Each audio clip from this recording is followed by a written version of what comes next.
Now let's take a look at what's making the headlines on the papers around the world this morning. We'll start with here in Nigeria and our sister publication, This Day newspaper. The main headline, Governor Fayemi Malami should defend Nigeria, not claimants, says Attorney General. Misleading president, alleges consultants, demands dubious fraudulent. This is the continuation of the Paris Fund deductions.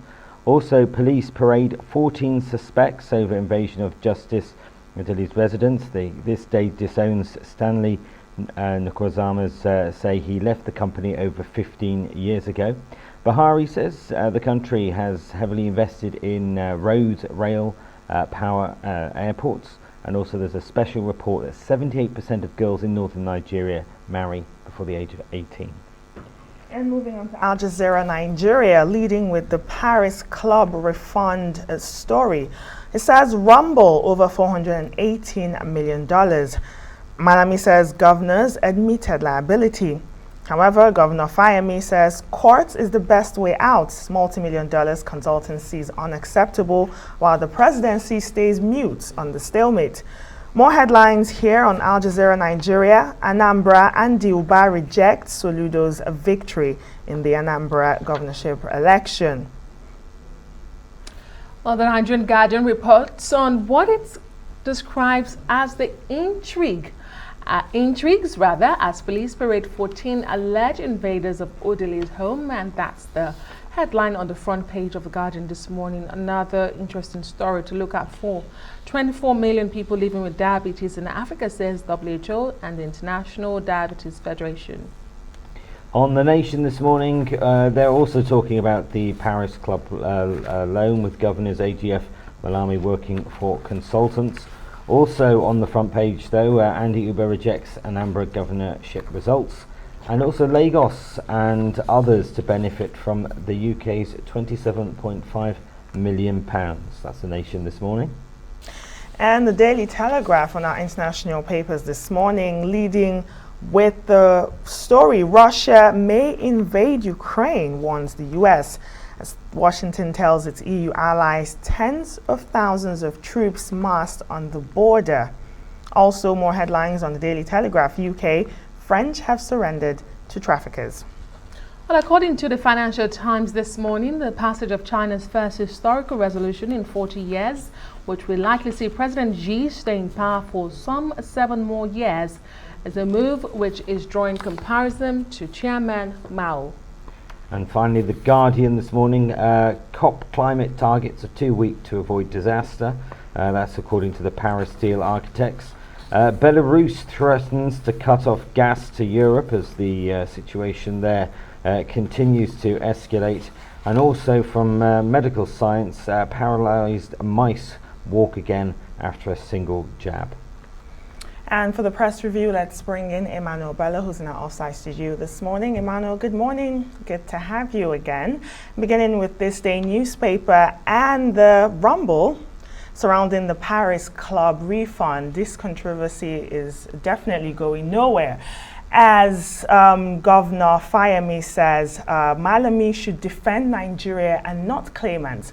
He also went on to say that the best way to actually solve this issue is to leave it to the courts. And we know that on November 5th, the courts actually gave an order stopping the federal government from taking out the $418 million from the state's account and has adjourned the case to November 30th. So is he right? Should they stop this back and forth and just leave it to the courts to decide? Yes, I think they should leave it to the courts, but both sides want to also win this matter in the court of public opinion, and so they are doing a lot. They are taking their case beyond the court to the public, weighing on it on both sides, so that they can, so that they probably get some sympathies from both sides of the aisle, and look at how Nigerians will understand this. So what they are actually doing, in essence, is actually educating the public on the controversy, and I think by now everyone is so, because this week alone, I think it's been reported in more than three times or 4 times already, the back and forth, and they've taken the center stage of the Arise News to air their position. Yesterday alone, a spokesperson of the NGF, Abdulrazak Barkindo, coming out so strongly on this network to talk about their position, and then of course later Fayemi himself, the governor of the forum head, coming out to talk about those things. So both sides are really talking about their position. One is saying that, look, we need to respect agreements. That's Malami's side. We need to respect agreements. The governor saying that, no, this is beyond agreements. Those agreements were even dubious in the first place. Let it work for the people, support the people. These monies would do a lot. Yesterday, Barkindo trying to rally up Nigerians behind this cause, saying that these deductions will affect not just states, but of course all of us, even if we're not back in the states, even if these monies are not going to the states, we are all involved. Fayemi too, weighing on strongly on it, and even Emmanuel, if I can just come in, Emmanuel, if you can hear me. Strong allegations were made by the governor of Ekiti State and chairman of the Governors Forum. He said the AGF had misled or continues to mislead President Muhammadu Buhari in that interview. Staying with this day front page, do you think there could be a political solution to this, considering that at the moment this gentleman, the governor of Ekiti State is on the platform of the APC. The Attorney General of the Federation is appointed by the president, who is also the #1 party member for the APC. So I'm wondering, do you see a political solution there? But the newspaper of records has so many interesting stories today, and I just want to pick up another one there. Police parading 14 suspects over invasion of Justice Odili's residence. Very intriguing, isn't it? Yes, and very dramatic too. Reading through the confessions of some of those people. But let me say, you're right. There should be some political solution to the crisis of the NGF and Malami. Both of them practically in the same party.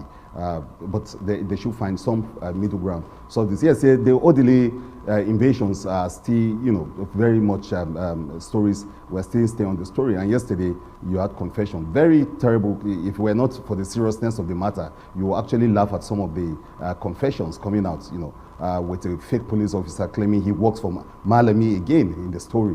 And that's what even makes it more serious, especially beyond the invasion itself. Some form of link again to the AGF office, just as we're talking about the crisis of those deductions, the Paris Club deductions, where the AGF is getting some knocks from governors. And yet you have someone coming out yesterday to say that he's working for the AGF. Of course, the AGF office came out in the very, very bristling with anger, in a very strong worded statement saying that, look, we have no business with this fake police officer. Sadly, a journalist who was dragged into the matter, he is defending himself. He said he went there to report stories. So all sorts of angles, with someone also claiming that he was a whistleblower because some revelations or some prayers he did revealed to him that there were monies in those residences and all that. So very curious kind of story, and I think as we head into the weekend, it's an opportunity to expand on it, to look at more sides to that story. But whatever it is, right now you have a situation where high-profile names are called into this matter, and it's very, very disturbing. It's a disturbing story. Governor Wike yesterday in anger saying that this is an attempt to muzzle the judiciary ahead of 2023. So the story is widening up, and I think as we head into the weekend, it's not something that we should go away from. I think we should stay on the story and look at other angles to it.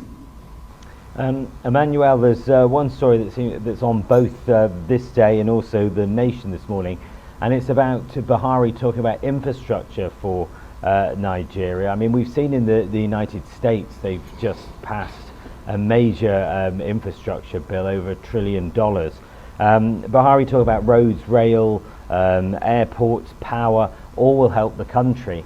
Surely we're talking figures not short of what the United States was, and is it going to be difficult to get the international investment for that? Well, and that's what the president is trying to do. He's saying those beautiful things to say, look, investors, you can come. We are getting our infrastructure right. The airports are working. We are getting power right. The roads are there.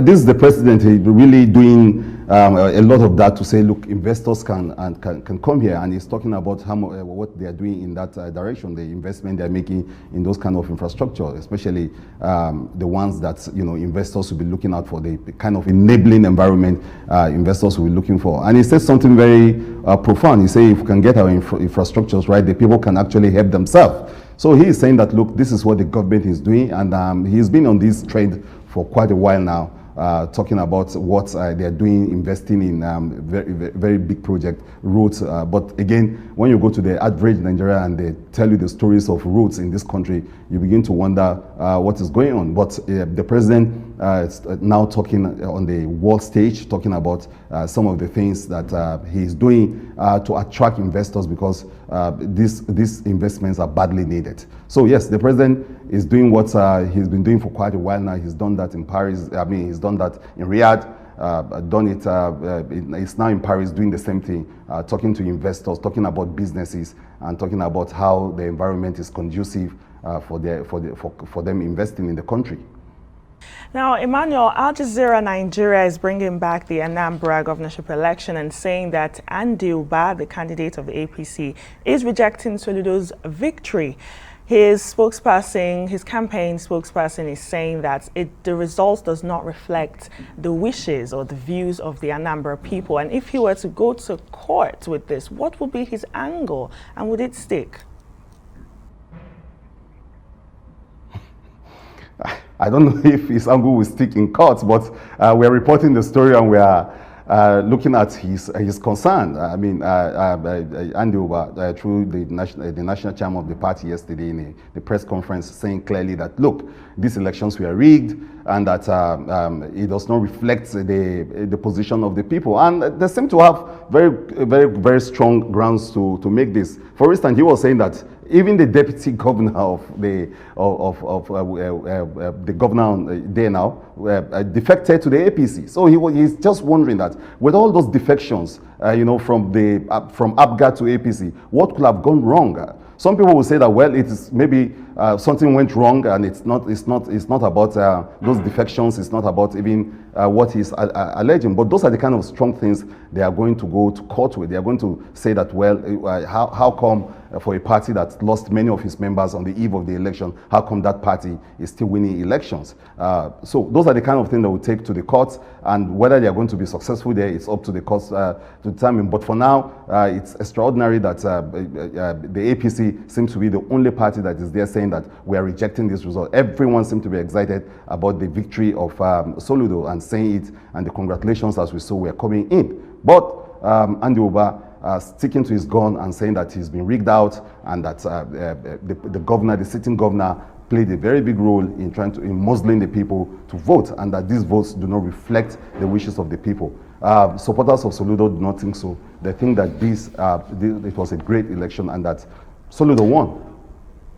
Okay, Emmanuel, I've just been told we're out of time. I wanted to take you up on the conditions given to May Malabunin of the APC caretaker committee to resign by aggrieved members of his party.